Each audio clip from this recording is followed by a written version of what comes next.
So we're not going simply to save babies' lives, physical lives. We want to, of course. We're going there to change hearts, to change souls. We can't do that.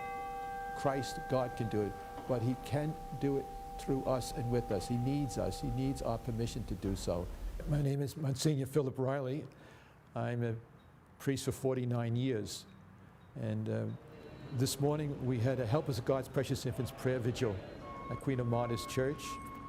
We had the Mass, and following the Mass we had Adoration of Blessed Sacrament, exposition, and then we went in a rosary type procession escorted by the New York City Police Department to All Women's Medical Pavilion, which is an abortion clinic. And at that site we prayed 20 decades of the rosary and then returned to the church for closing benediction. So we started from a parish of Queen of Angels in Regal Park. It was the first prayer vigil. We went to Choices. We had 1,000 people came on the first prayer vigil. And the media was there, and it was something different.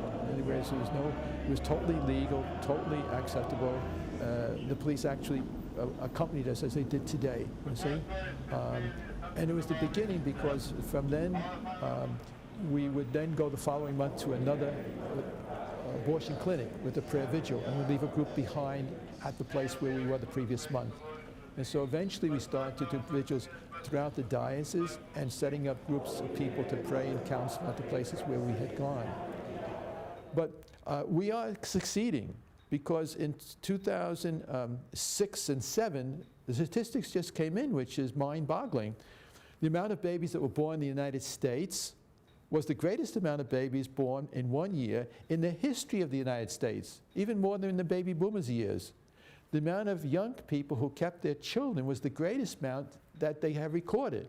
Now, that tells you something. And then I said the Gallup poll that was just taken and released this past week shows the majority of the Americans are now pro-life as opposed to pro-choice. That includes both men and women. So that the impact of God's people being present at these sites is incredibly important from the point of view of it is what Jesus wants. We are doing the work of Christ. He's doing it through us, with us, and in us. And the people are really becoming Christians because you're loving your enemies. And it's that constant drop of water which puts the hole in the rock rather than the big splash. It's the constant presence and prayerful presence outside these places, relentlessly, endlessly, until we win. And the God's people are doing it, and that's a tremendous blessing to the world.